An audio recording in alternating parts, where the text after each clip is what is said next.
So this week's video, we're going to be taking a look at the pros and cons of cupsoles versus vulcanized soles. This is the age-old debate in skateboarding. A lot of this is subjective, so take it with a grain of salt, but I'm going to give you my experiences skating both a cupsole and a vulcanized sole pretty much back-to-back in like a mirror match session. This whole video started out because a couple weeks ago I got a really bad heel bruise skating in a vulcanized sole. So that actually kind of led me down a little bit of shoe madness, thinking, do I need to go back to cupsoles? Because for the better part of the last year, I've been comfortably skating a vulcanized sole. So I kind of figured the only way to really find out what shoe really works for me is skate a vulcanized sole one day and then skate a cupsole the next day. So I went to a little bit of an extreme here.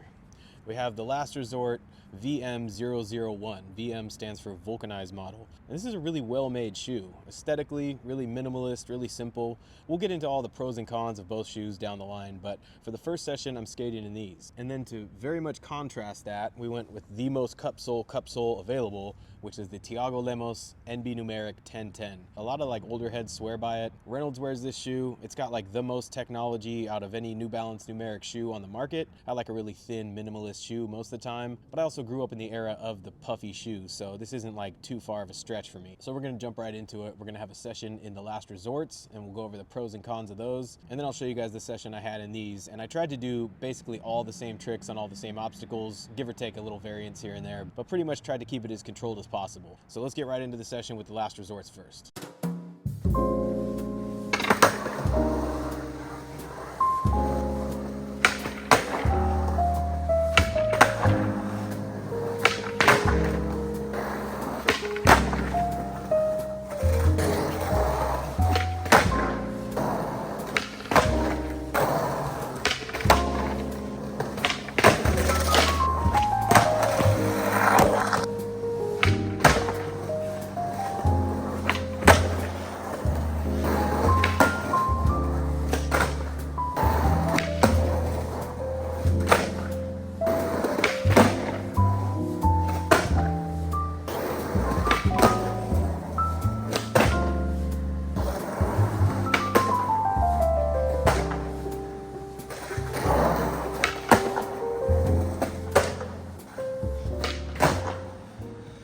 So that was my first session in the Last Resorts, and it's a pretty good shoe. Now, my feet didn't hurt incredibly bad after that, but since the heel bruise is kind of lingering from a couple weeks ago, I did kind of hobble off a little bit, but I mean, that's to be expected anytime you get any type of lingering lingering injury. Anyway, let's go over the pros of a vulcanized shoe. Board feel is pretty much unmatched in a vulcanized shoe. There's far less material between you and your board, and as they get older, generally vulcanized shoes tend to get better with time. You can really feel your tricks, feel your board. Even just like turning or cruising around a skate park just feels, if shoes were condoms, these would, I'm not gonna say that. Less material between you and your board. What's not to like?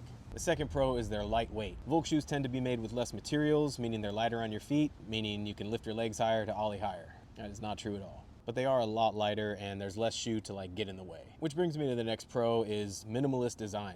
If you're somebody like me, you don't like a lot of logos, you don't like a lot of extra tubing, I call it, just like all the little doodads all over the shoe and everything. I mean, it's foxing tape, canvas, suede, or leather, laces usually, and that's it. And I also really like the way it looks when you're looking down at the shoe. The next pro is grip and flick. This foxing tape right here on like every vulcanized shoe I've ever skated just makes flicking your board so much nicer. And it also kind of goes back to the board feel. When you're flicking your foot up on the board, you feel the concave, you feel the nose, you feel the tail, whatever it may be. But that little area right there just catches the grip tape so nicely for kick flips. It's unmatched to me. And the last pro that I can think of for vulcanized soles is the price. Now, these are not a good example of that because they retail for about 95 bucks, I think. But you can get a lot of vulcanized shoes like sub 50 bucks on a lot of sites, especially if you're looking for a deal. The fact that there's less material involved usually means that you're gonna end up saving money. Now let's get down to the cons. But these are Last Resorts. Shut up. You're gonna get less protection on most vulcanized soles. They have a lot of thin material around the siding. The tongue is usually like paper thin. There's just not a lot going on. There's not a lot of padding, so if you miss a tray flip and it smacks you on the side of the foot, you're gonna feel it. This isn't true for every Volk sole, but for a lot of the ones that I've skated, they tend to lose tread, especially around the toe area. But that also has other factors involved, like where you skate, how fast you push, etc., etc. Now, the last con that I could think of for a Volk sole could also be a pro, depending on how you look at it. They tend to bag out, which means that like the upper material starts to get loose and stretched out. Some Volk soles retain their shape better and actually start to like form to your foot. And so that actually kind of makes it feel like a really cozy slipper that has a little bit of protection underneath that you can skate in. And that's honestly my favorite stage of a vulcanized shoe. So those are some of the pros and cons that I thought of for vulcanized soles. So let's jump into the cupsoles. I'm going to show you guys the session I had in these Tiagos the following night after skating the last resorts. And I tried to do relatively the same tricks on the same stuff to make it as even as possible. So here you go.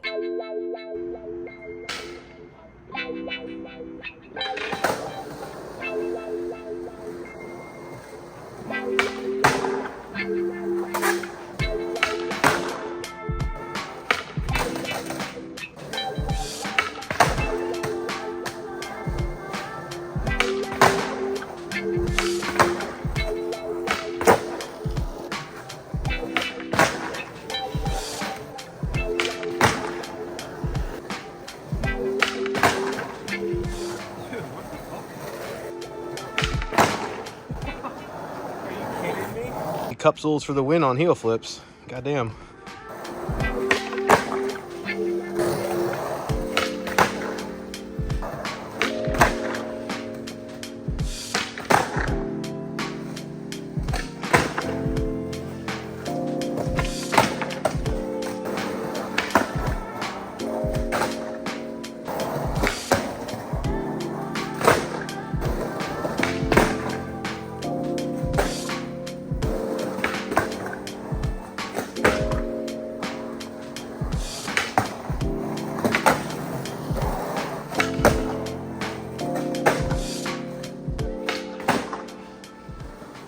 All right, so I didn't have a whole lot of trouble skating in these, way less than I thought actually. I adapted to these pretty quick, but it was a lot of shoe, and it was a lot of shoe to look down on specifically, and that kind of threw me off a little bit. But one thing I noticed that was a real positive was heel flips were like effortless in this shoe. I think it's because of all this extra material right here. This little part sticking out right here just like really caught heel flips, and I had like no trouble landing them. Usually I kind of have to like concentrate on them, but I was just kicking them around like, all right, that works. But I did notice that kick flips suffered a little bit, so it's like a give and take, you know? You get heel flips easier, but then your kick flips kind of take a little back seat. That's something to consider. Anyway, let's get into the first pro of a cupsole, namely the Tiago 1010. And this isn't a review for either shoe, by the way. First, obviously, is going to be protection. There's tons of padding here. The tongue is like 4 times thicker than the last resort.